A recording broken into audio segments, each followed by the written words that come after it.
சீன பொருட்கள் மீது அமெரிக்கா 104% அளவுக்கு வரியை விதித்திருக்கிறது. இதனால் இரண்டு நாடுகளுக்கும் இடையே வர்த்தக போர் உச்சத்தை எட்டியுள்ளது. இது இந்தியாவை பாதிக்கும் என்று நிபுணர்கள் எச்சரித்திருக்கிறார்கள். உலகம் முழுவதும் 43% பொருட்களின் விநியோகத்தை சீனாவும் அமெரிக்காவும் கைக்குள் வைத்திருக்கின்றன. இப்படி இருக்கையில் இரண்டு நாடுகளும் வர்த்தக போரில் ஈடுபட்டால் அது உலகம் முழுவதும் பெரிய தாக்கத்தை ஏற்படுத்தும். அமெரிக்காவின் வரி தொடர்பாக சீனா பதில் கொடுத்திருக்கிறது. இதற்கெல்லாம் நாங்கள் அஞ்ச மாட்டோம். உங்களால் முடிந்ததை செய்து கொள்ளுங்கள். நாங்கள் பின்வாங்க மாட்டோம் என உறுதியாக தெரிவித்திருக்கிறது சீனா.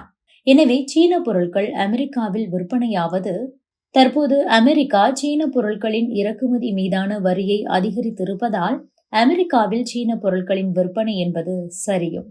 2024 ஆண்டில் அமெரிக்கா மற்றும் சீனாவுக்கு இடையிலான பொருட்கள் வர்த்தகம் என்பது $585 பில்லியன் என்கின்ற அளவில் இருந்து வந்தது. இதில் சீனாவிலிருந்து ஏற்றுமதியாகும் பொருட்கள் தான் அதிகம். அமெரிக்காவிலிருந்து சீனாவுக்கு குறைவாகவே பொருட்கள் இறக்குமதி செய்யப்படுகிறது. அதாவது அமெரிக்கா சீனாவிலிருந்து $440 பில்லியன் அளவுக்கு இறக்குமதி செய்தது. மறுபுறம் சீனா அமெரிக்காவிலிருந்து $145 பில்லியன் மட்டுமே இறக்குமதி செய்திருந்தது. எனவே இரண்டு நாடுகளுக்கு இடையில் $295 பில்லியன் அளவுக்கு வர்த்தக பற்றாக்குறை ஏற்பட்டிருக்கிறது. அமெரிக்காவிலிருந்து சீனாவுக்கு சோயாபீன்ஸ், மாட்டிறைச்சி, பன்றி இறைச்சி, மருந்துகள், எரிபொருட்கள் ஏற்றுமதியாகின்றன.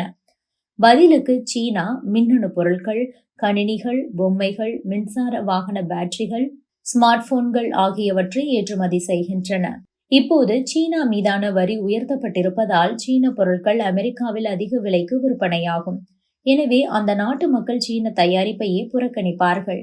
இதனால் சீன நிறுவனங்கள் மாற்று சந்தையை தேடும். எனவே சீன அரசு தனது பொருட்களுக்கு மானியத்தை கொடுத்து இந்தியா போன்ற நாடுகளில் குறைந்த விலைக்கு விற்க தொடங்கும். அந்த பொருட்களின் லிஸ்டை எடுத்துக்கொண்டால் முதலில் இரும்பு பொருட்கள், 2 அலுமினியம், 3 சோலார் பேனல்கள், 4 மின்னணு சாதனங்கள், 5 இயந்திரத்தின் உதிரி பாகங்கள், 6 பேட்டரிகள், 7 பொம்மைகள், 8 துணிகள். இவை இந்தியாவில் மிக குறைந்த விலையில் விற்பனையாக வாய்ப்புகள் இருக்கின்றன.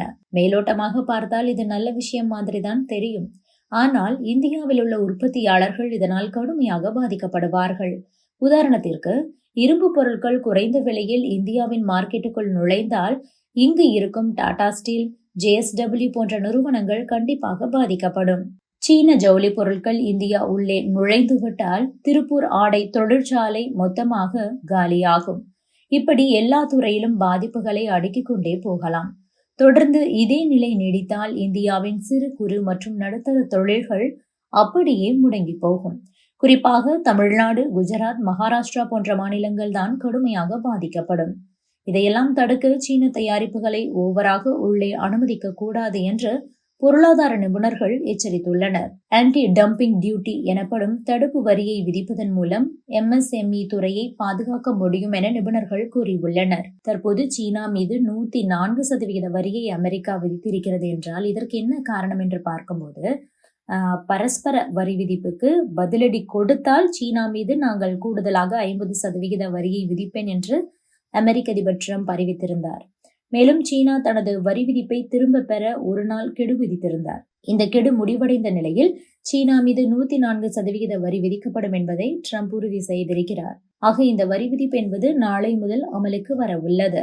இதற்கு சீனா எந்த மாதிரியான பதிலடியை கொடுக்கும் என்று தெரியவில்லை. ஏற்கனவே அமெரிக்காவுடன் எந்த வகையிலான மோதலுக்கும் தயார் என்று சீனா கூறியிருந்தது.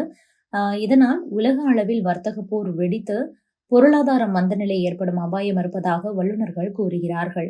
அமெரிக்காவும் சீனாவும் வரி போரில் ஈடுபட்டு இருக்கும் நிலையில் இதனால் சர்வதேச சந்தைகளும் ஆட்டம் காணும் என தெரிகிறது.